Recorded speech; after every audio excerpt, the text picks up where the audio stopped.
Good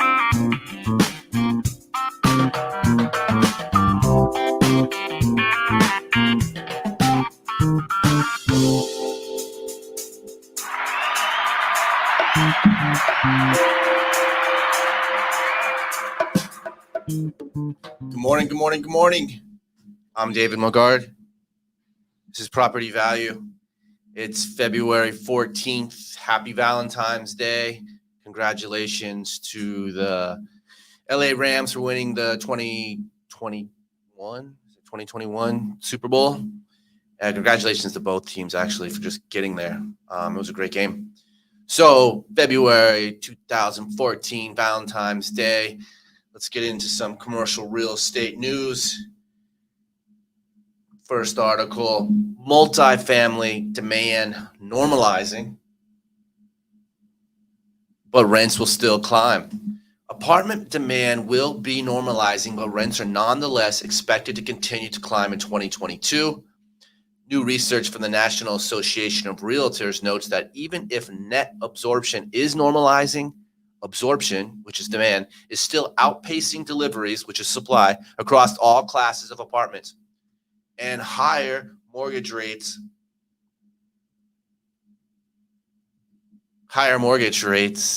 and continued price acceleration this year will also push up rates. What else we got?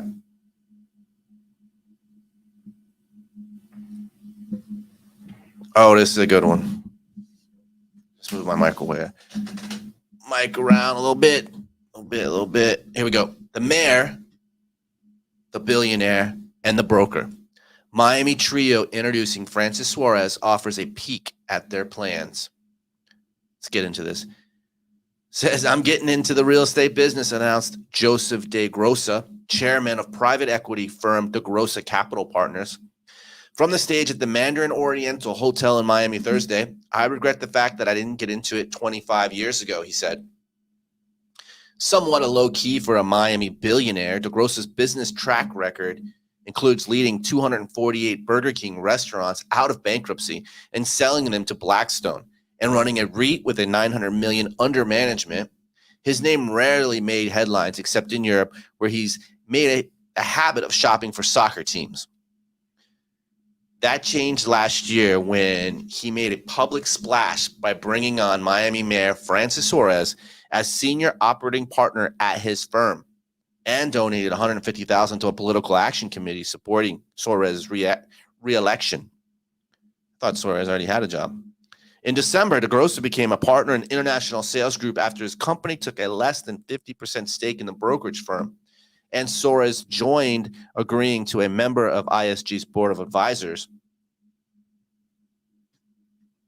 Thursday's event was held to promote the soon-to-be-released ISG World Miami report, a snapshot of the market, which ISG co-founder and CEO Craig Studnicki has been compiling since 2009. Suarez opened the event, touting what he considered to be the city's top strengths: professional sports teams, the lowest tax rate since the 1960s, safety and security, a plan to get the homeless population to zero, and the annual International Art Fair, Art Basel, which the famously tech-friendly mayor said is now becoming NFT Basel.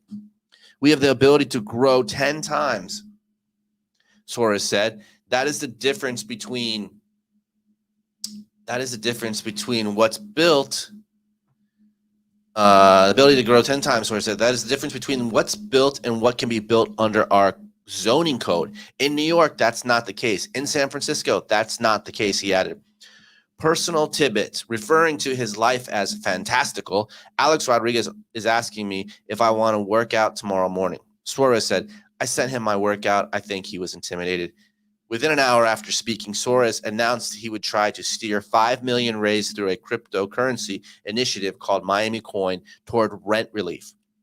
Prior to DeGrossa's investment, Studnicki was the sole owner of ISG, where he led project sales for developers for several decades. When a developer needed to hit a certain number of pre-sales before a condo project broke ground, Studnicki got the call. He previously told BizNow. Studnicki also runs related ISG, a traditional brokerage that primarily handles resales of homes and commercial leasing. Studnicki has added a 50% partner in this venture with Related Group, run by Miami condo king George Perez. They have 400 agents across 7 offices. I signed up with Joseph DeGrossa, Studnicki said. I never thought Mayor Francis Suarez was coming along with us. DeGrossa already value added the whole relationship. Studnicki and DeGrossa opened his eyes to the growing connection between Wall Street and real estate. Studnicki was now getting some Wall Street intelligence and some political intelligence that I had never had. Suarez, a real estate attorney, would never disclose confidential information, Studnicki said, but could discuss political winds and how they are affecting real estate values. On stage, Studnicki blew through stats on Miami's real estate boom. He said, with so little inventory of single-family houses, people must settle for condos, but will seek 3-bedroom units as the third bedroom is your office and ongoing remote work environments. He calls condos vertical houses.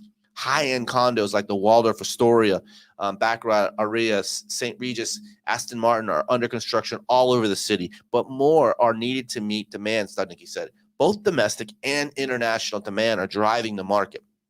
He showed a slide of political leaders in Latin America with left-pointing arrows next to their photos. The folks that are calling you from Peru, from Chile, from Colombia, from Argentina, they know it's going to get worse. So what do you have to do today is that surging desire is South of America to get whatever money they have out of the country, and they're saying, just sell me anything. Although demand is high, the lack of inventory could mean transaction volume until more units come online, which could be years. That makes it good time for ISG to invest in Costa Rica. DeGrossa found that Costa Rica, from an investor perspective, is favorable for lenders. We were blown away by how quick and easy it is to perfect a lien on a property, which is very important from the perspective of a lender, DeGrossa said on a stage. The process by which you can foreclose, worst case scenario, is very easy. The firm will provide somewhere between $500 million and $1 billion of mortgages over the next 3 years. DeGrossa grew up in Yonkers and went to high school in Manhattan before moving to New Jersey. He left for Miami 25 years ago and never looked back. Manhattan is a dead city as far as I'm concerned. DeGrossa said the quality of life is horrible. After the presentation, DeGrossa told BizNow that although he had been in finance for 35 years and co-founded Quinn Homes, which now has $900 million invested in single-family residences, he regrets missing some of the biggest opportunities globally and in the field of real estate, which are right in my own backyard. His firm had investments in aviation, healthcare, hospitality, and sports. He was, for a year, chairman and president of soccer team Girondins de Bordeaux, but sold it in 2019 and has flirted with buying other European teams over the past few years. His Capital football group is now waiting for the market to come to us. The French league is still under significant financial pressure. Where are we going back? Let's go back to real estate. DeGrossa said that he has no intention of getting involved with the Inter Miami, the team led by Beckham, which is angling to have a stadium complex built in Miami. Stateside, DeGrossa's capital portfolio includes SoccerX. Okay, going forward with ISG, he said, our medium to long-term plans are to get into the development side of things and that we can be both domestically and internationally. He talked about Costa Rica today.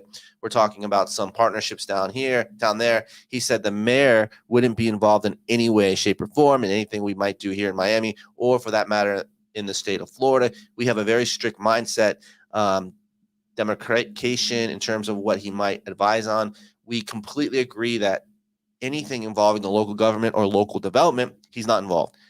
At the end of his speech, DeGrossa said he's very proud and honored to be a partner with Mayor Suarez. I believe he is absolutely going places and think that on the federal level, especially Washington, it's in a question of when, not if. The commitment was reminiscent a few weeks earlier when Suarez was at another event in front of another real estate audience promoting the under-development Alcon Tower that's designed to be the tallest building in Miami. Suarez said when he first met the project's Turkish developer, Birkin Oken, I was a commissioner, then I became the mayor. Now I'm president of the U.S. Conference of Mayors. So by the time this building is completed, where am I going to be? What's up, Mr. Ralph Pena has just came into the office. What else? So it sounds kind of fishy when you have the mayor, a billionaire, and a broker all joining forces. What they say, if it's a development in Miami, Mayor Suarez will not be consulted. But then you ask, well, then what is his leverage on the whole deal? Anyways, moving on. Here's one from The Real Deal, South Florida. The title is Florida's West Coast cities rank among top emerging real estate markets. Influx of work at home employees help power property boom. Florida's West Coast property market is heating up, boosted by remote work and sunny weather. Naples ranked number 1 and Northport was number 2 in the Wall Street Journal /Realtor.com's emerging housing market index. 3 other Florida markets also made the top 20, Cape Coral, Punta Gorda, and Sebastian, a city on the state's east coast. So we got all West Coast cities except for Sebastian. The index identifies the metro areas for buyers seeking and appreciating housing market and appealing lifestyle amenities. Florida benefited from a migration of workers who could move far from their jobs in search of cheaper living and a better quality of life. Others may be drawn to lower taxes and relaxed COVID-19 policies, real estate agents told the Journal. Economists expect demand to remain strong. Zillow named Tampa its hottest housing market for 2022, according to the newspaper, and Redfin's list of the top 10 top neighborhoods included 8 in Florida. Naples and its neighboring cities along the Gulf of Mexico are known for white sand beaches, fishing, dolphins, and sunny golf courses. Naples, which bills itself as the golf capital of the world, is also known for its high-end homes, fine restaurants, and shopping. Home sales in 2021 rose 26% from a year earlier, while the median home price jumped to 20% to $445,000.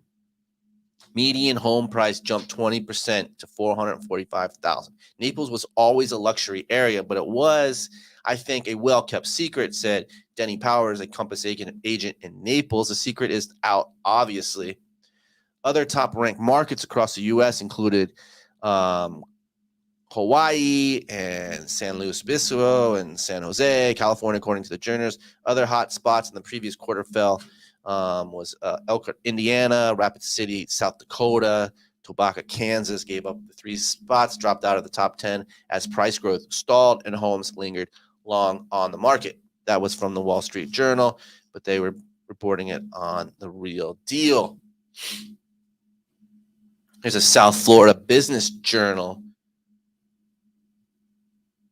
This is a cool, it says South Florida real estate projects in the pipeline for the week of February 11th.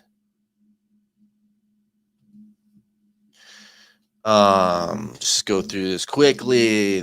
Says the Related ROVR planned 48-story tower. Miami Parking Authority selected Related Group in the ROVR development to build a 48-story tower to replace one of its downtown parking garage.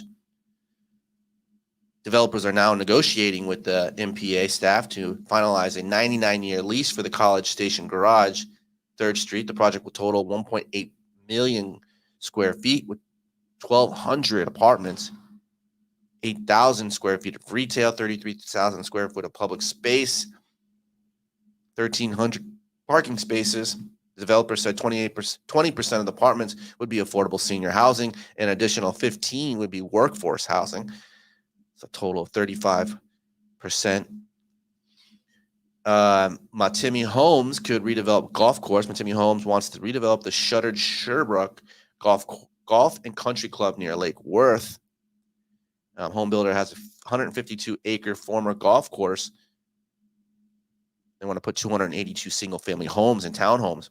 UM proposes a new cancer center. University of Miami submitted plans for a new cancer research tower at its medical campus in Miami. It'll be an 11-story facility with total 222,000 square feet on a 1.acre site.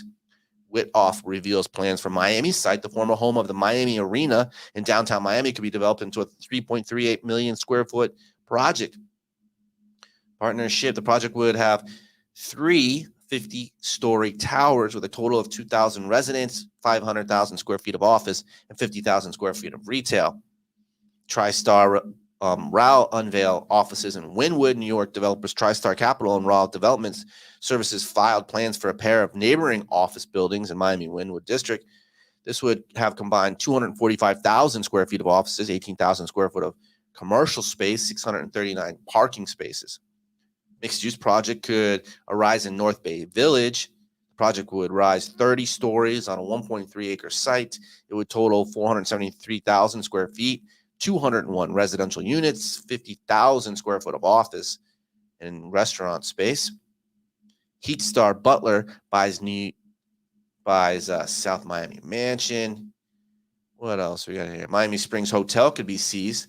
The Holiday Inn Express in Miami Springs, directly north of Miami International, has been targeted in a $7.4 million foreclosure lawsuit. And we read that about multifamily demand normalizing, but rents will still climb. Got the Wall Street Journal markets. This is the report on Monday, February 14th. U.S. 10-year Treasury note right now is at 1.978. So it has slid slightly below that 2% that we saw last week. And to finish off, we've got the Wall Street Journal markets showing the Freddie Mac 30-year fixed at a 3.69. They have a 15-year fixed, 2.93, and a 5-year ARM at 2.8. But most people will be getting that FHA 30-year fixed. It's hovering around 3.69 and going up. That's it. Have a great day. Enjoy your Valentine. Eat your candy. Kiss your spouse. Your other half, the better half. See you tomorrow.